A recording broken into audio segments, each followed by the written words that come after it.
নমস্কাৰ বন্ধুসকল, যিহেতু শিৱৰাত্ৰি চলি আছে, তো এই শিৱৰাত্ৰিৰ মুহূৰ্তত আমি আজি মহাদেৱৰ মহিমাৰ কথা বা মহাদেৱৰ লগত হোৱা কিছুমান ঘটনাৰ কথা আলোচনা কৰিম। তো এই কাহিনীটো হ'ল মহাভাৰতৰ দিনৰ। সেই সময়ত পাণ্ডৱৰ ভীম মহাদেৱ শিৱৰ ঘৰত গৰখীয়া হিচাপে আছিলে। এদিন কি হ'ল যে শিৱৰ বুঢ়া গৰুটো চৰাই আহি ভীমে ভাত খাবলৈ বহিলে। তেতিয়া পাৰ্বতীয়ে ভীমক ভাত বাঢ়ি দিলে। ভাত বাঢ়ি দি আঞ্জা আনিবলৈ পাৰ্বতী ভিতৰলৈ গ'ল। আঞ্জা আনিলৈ ঘূৰি আহি দেখে যে ভীমে একে গৰাহতে গোটেইখিনি ভাত খাই শেষ কৰি পেলালে। তেতিয়া পাৰ্বতীৰ নিজৰ ওপৰতে সন্দেহ হৈ গ'ল যে মই ভাত দিছিলো নে নাই দিয়া। এই কথা ভাবি পাৰ্বতীয়ে পুনৰ ভীমক ভাত দিলে আৰু ভীমে এইবাৰো 4 গৰাহতে আটাইকেইটা ভাত খাই শেষ কৰিলে। এনেকৈয়ে বাৰে বাৰে ভাত দিওঁতে দিওঁতে পাৰ্বতীৰ চৰুৰ ভাত আঞ্জা সকলোবোৰ শেষ হৈ গ'ল, কিন্তু ভীমৰ পেট নভৰিল। এতিয়া যিহেতু ভিতৰত ভাত আঞ্জা সকলোবোৰ শেষ হৈ গ'ল, তো এতিয়া পাৰ্বতীয়ে ভীমক কি দিব? সেইকাৰণে এইবাৰ পাৰ্বতীয়ে ভিতৰলৈ গৈ লাজতে আৰু ওলাই নাহিল। খন্তেক পিছতে ভীমেও বাহিৰৰ পৰা চিঞৰিব ধৰিলে ভাত লাগে বুলি। তাৰ পাছতো যেতিয়া পাৰ্বতী ভিতৰৰ পৰা ওলাই নাহিল,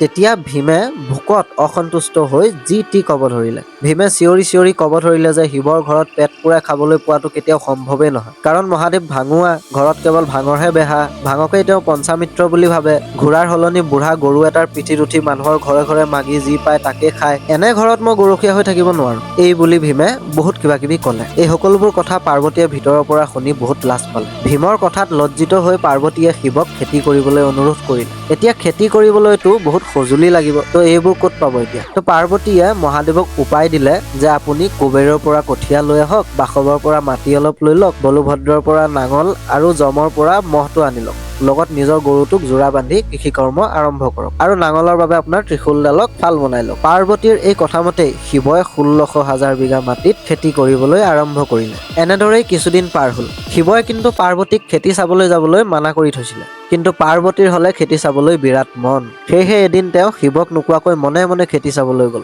সুন্দৰ লহপহীয়া খেতিডৰা দেখি পাৰ্বতী আচৰিত হৈ পৰিল। আচৰিত হৈ তেওঁৰ মুখৰ পৰা উহ আহ এই দুটা শব্দ ওলাল। এই দুটা শব্দৰ পৰা খুবাখুবি নামৰ দুটা অসুৰৰ সৃষ্টি হ'ল। এই অসুৰ দুটাই গোটেই খেতিডৰা পুৰি ছাই কৰি পেলালে। এয়া দেখি পাৰ্বতীৰ মনত দুখ লাগিল আৰু ভয়তে ঘৰত আহি তেওঁ মনে মনে থাকিল। পিছত নিজৰ দুখ স্বীকাৰ কৰি পাৰ্বতীয়ে শিৱক পুনৰ খেতি কৰিবলৈ ক'লে। পাৰ্বতীৰ অনুৰোধত শিৱই পুনৰ খেতি কৰিলে। এইবাৰো খেতি বহুত ভাল হ'ল। ধানবোৰ পকিবলৈ ধৰিলে। ধান কটাৰ সময়ত শিৱই পাৰ্বতীক ক'লে যে ভীমক দিয়াই ধানখিনি কটুৱাই লৈ আহিবা। পাৰ্বতীও সেইমতে ধান কাটি আনিবলৈ ভীমক পঠিয়াই দিলে। ভীমেও গৈ ধান কাটি আনিলে, কিন্তু ভীমৰ হাতত সেয়া ধান মাত্ৰ 3 মুঠি ধানহে হ'লগৈ। ভীমে আকৌ পাৰ্বতীৰ ওচৰলৈ গৈ ইটিকিং কৰি ক'বলৈ ধৰিলে যে শিৱই কিনো খেতি কৰিলে, মাত্ৰ 3 মুঠি ধানহে হৈছে। এই বুলি কৈ ভীমে হাঁহিব ধৰিলে। ইয়াৰ পিছত যেতিয়া শিৱ ঘৰলৈ আহিল, তেতিয়া পাৰ্বতীয়ে শিৱৰ ওপৰত খং কৰিলে। পাৰ্বতীয়ে শিৱৰ ওপৰত খং কৰা দেখি শিৱৰো খং উঠিল। শিৱই কি কৰিলে যে খঙত কাটি অনা ধানখিনিত জুই লগাই দিলে।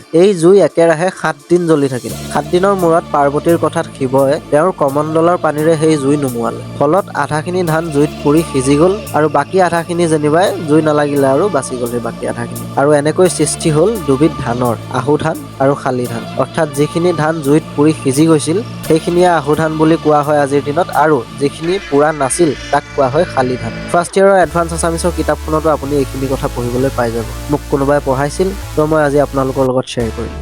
চ' যদি কিবা ভুল হৈছে তেন্তে ক্ষমা কৰিব। আজিৰ ভিডিঅ'টো ইমানেই। যদি ভিডিঅ'টো কিবা এটা ভাল লাগিছে তেন্তে চেনেলটো ছাবস্ক্ৰাইব কৰি দিব, ভিডিঅ'টো এটা লাইক কৰি দিব। Good bye.